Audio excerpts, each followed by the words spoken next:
G'day and welcome to Does It Matter? We live in a culture that is increasingly, this postmodern culture that is increasingly driven by corporate drives, corporate orientation. Our governments are corporatized, everything is corporatized. And I doubt that many people, wherever they fit on the political spectrum, would deny that. Some might think it was a better thing than others, but very few people would deny that we are a highly corporatized society.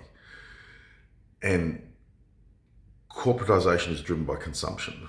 It's driven by consumer and commercial aims, fiduciary requirements.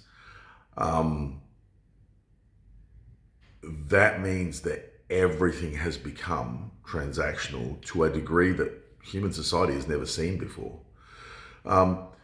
All interactions between human beings are transactional to some degree because we need each other to survive. We require skill sets that we don't always have. There's an exchange of value, exchange of labor, exchange of skills and traits that we might have. I'm big and strong. I've always been reasonably big and reasonably strong. And so in different types of societies, I would have those traits will be equally, to some degree variable in terms of their value. There will be some value assigned to them, greater or lesser depending on the context. Okay, other people might be really, really good at maths. Other people might be because we do have different traits. I'm not particularly good at maths. I'm decent at physics. My maths is dog shit. Okay, someone might be really good at maths, really good at calculating, solid engineering background. And so they're going to offer a different set of skills and different set of traits than me, okay? And so on and so on.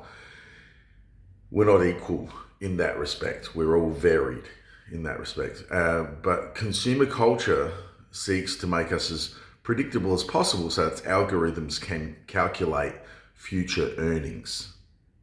And so to make us predictable, all right, this corporate-driven culture atomizes us. It breaks us down into the smallest little parts because it's worked out that we are much easier to manipulate when we are separated.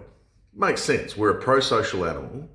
And if you have those social animals divided into tribes, they're fairly easy to manipulate. But if you divide them down into individuals, tiny units, smaller than a family, oh wow, they're much easier to manipulate. Neuro-linguistic programming and various other forms of psychometric manipulation exist everywhere, and that's a fact. It's not an opinion. It's what's done by marketing. It's used by governments, by corporations all the time to manipulate us. They're well aware of what they're doing. And it behooves us, the responsibility really rests on us to be aware of that and to resist it. If you don't resist it, if you pull your pants down for the rapist, you're kind of compliant, okay? Don't pull your pants down, resist, okay? I don't know how any other way to say it, okay? If you're going to be manipulated, try not to comply. So we're responsible too for the state of affairs, for the shoddy state of affairs of our society. And one of the things they've convinced us that's really, really important, and they did an absolute number on the female population, is, I don't need no man. We don't need each other. And that's essentially where it comes from. You don't need anyone but yourself. Me. Hyper-agentic culture. Okay? Agency for me and me only. Okay? All I care about is me. That's a pernicious culture I see that has concentrated through started with late Gen Xers and into Gen Ys and millennials and now into Gen Zs and the Gen As. It's fundamentally warping culture. Not just warping culture, it's warping human nature because we're a pro-social species. We grew up for hundreds of thousands of years, millions of years if you count our hominid ancestors, needing each other. You never not needed another human being. You desperately needed them for your survival. This tiny little bubble that we live in is the first time in human history that people have not directly required other people. We get our needs met through a great big giant machine that we're in, that we've spent thousands of years developing called civilization. And now it's all secondary and tertiary related assistance. Government agencies, corporations, we buy, we sell. And so through those mediations, we get what we need. and it's been depersonalized, completely depersonalized. Okay, they've destroyed the corner shops. They've destroyed culture quite deliberately. That's not an accident. It's a side effect of globalization, but it wasn't an accident. They were well aware of what it was going to do. There are people who are happily going to replace every single human institution with a corporate one. That's just a fact. I've spoken to them. They think it's a good thing. All right, they're quite honest about it. So this atomization, this depersonalization, is precisely what has been the guiding impetus for its post-industrial civilization for a long time. And we're seeing the effects of it. Telling women that they didn't need men, which is insane. They would all die without men, and men's lives would be miserable without women. So we kind of need each other. Men need women to be happy. We don't need women to survive, but we do need women to be truly happy, to be truly fulfilled. Okay? And for the human race to continue, for fuck's sake. Like, that doesn't seem to matter anymore to people. It's bizarre. Like, this shit doesn't end with you. And that enters the other feature of this, selfishness. This culture is selfish. This culture is self-centered, hyper-agentic. Me. We got to stop that shit. It's childish. What are we, all 6? We're all toddlers? We're all children on the playground? Why are we acting? Why are adults in their billions acting like children? It's bizarre. There has to stop. This show cannot continue. And for the dickbags out there going, oh, well, fuck it, we'll die, so what? You're the nihilists, all right? So you're going to take the suffering and sacrifices of every generation that preceded you and just piss on it. You can fuck off. You can go and jump in your grave if you want to. The rest of us are not inclined to do so. I'm not jumping in some speciological or civilizational grave to fulfill someone's nihilism or another ideologue's hatred of the West, whatever it is. You can both fuck off, okay? You can take your own miserable lives and do what you will with them. I don't care. What I care about is those people who want to be happy, those people who want to be healthy, those people who want, and I think that's the majority, want to live in a society where we're connected, where we're pro-social again, where what we do matters because other people care about us and we care about them. And we do need each other. And the whole ridiculous, how they divided men and women against each other is insidious. Okay? That has to stop. It really has to stop. Okay? They have convinced us and atomized us and weakened us by doing this. Women need men. Men need women. Humans need each other. Okay? Now that doesn't mean that there aren't factors at play. Culture is a viable variable here. If a culture is inclusive, and I use that word in the truest sense of the meaning, it's inclusive, it allows for differences, it allows for variation, okay, within it, but it has its own flavor and insists on its own flavor, that's a good balance.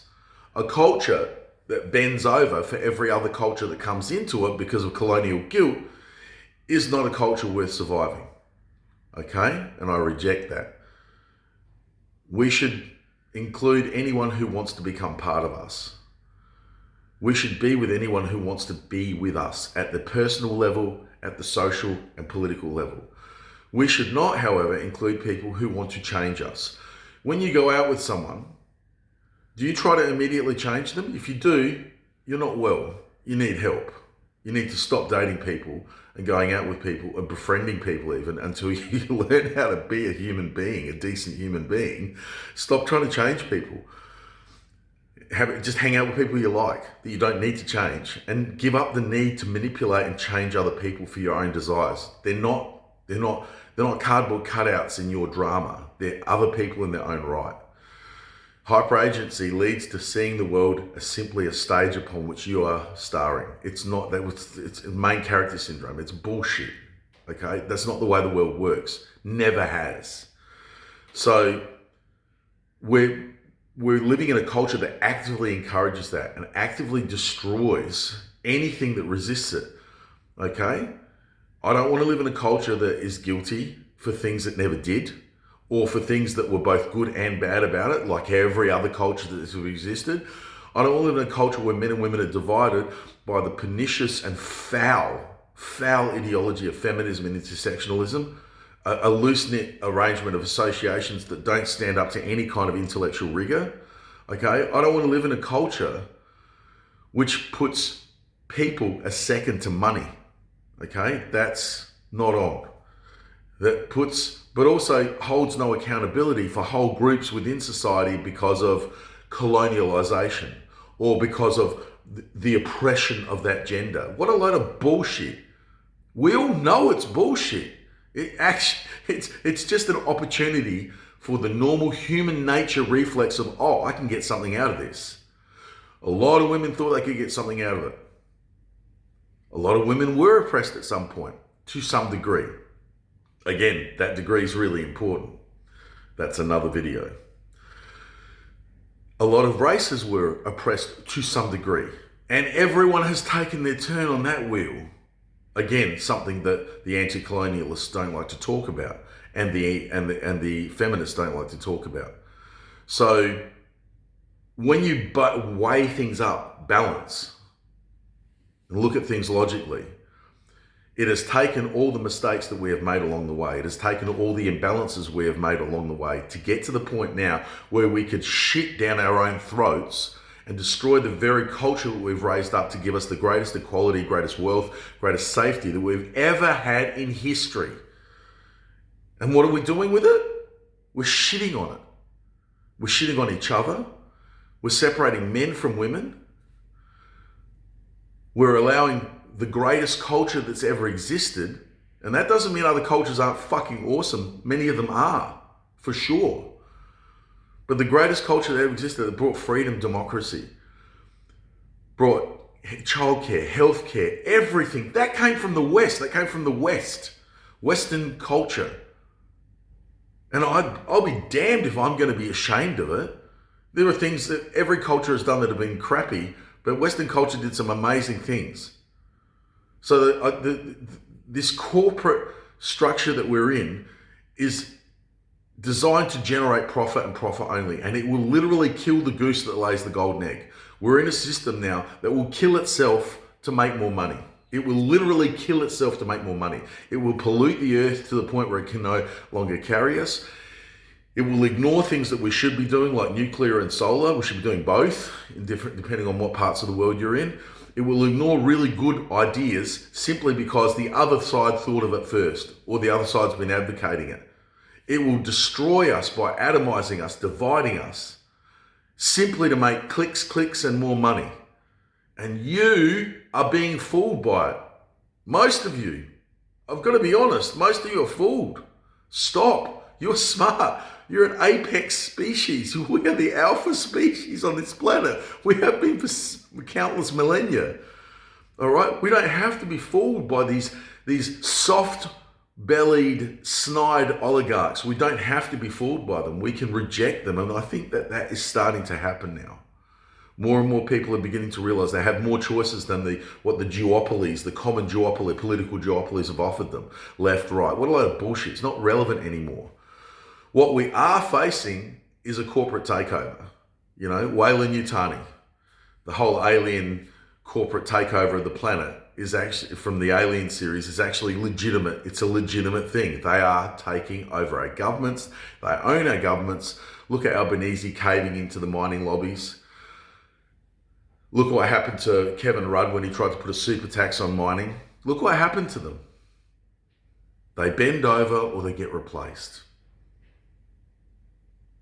We don't have to put up with that. We don't have to tolerate that. We don't. We can make something better. I think Andrew Pocock, Gerard Rennick, and a few others in the Teal Alliance are trying to do that. Some people in One Nation trying to do that, okay? I think we need a disparate political system. We don't want a duopoly again. We don't want 2 or 3 parties dominating. We want several parties that have to cooperate. That produces a better environment, I think, for democracy and for freedom. It allows more ideas to percolate up, and not be stifled by common threads. And what we need to do is bring men and women back together. We love each other, we need each other.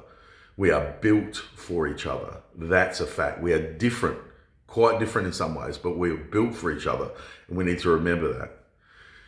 We need to abandon this hyper-agentic bullshit culture that fills people's heads with lies. Absolute, unempirical bullshit. Let's not do that anymore. We need to also reject the corporate consumer culture that destroys community, destroys family, undermines the fundamental underpinnings of human society. I mean, family's been around for hundreds of thousands of years, millions of years. This is not some patriarchy. It's not patriarchy. It's long before patriarchy. Long before any of those things that were even ideas in someone's head, this existed. Struggle against survival, struggle against scarcity, against nature, struggle for survival, cooperation, collaboration in the face of things, competition too, that made us better. This is what we have to return to. We have to return to that in a different form, in a new form, because times change and progress moves onwards always.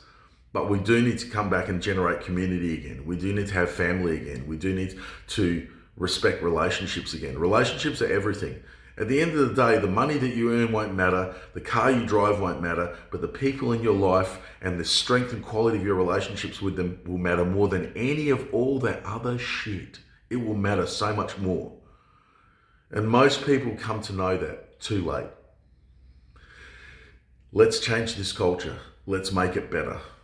Let's make it something that's human, because what we're living in now isn't human. It's not human to hate men.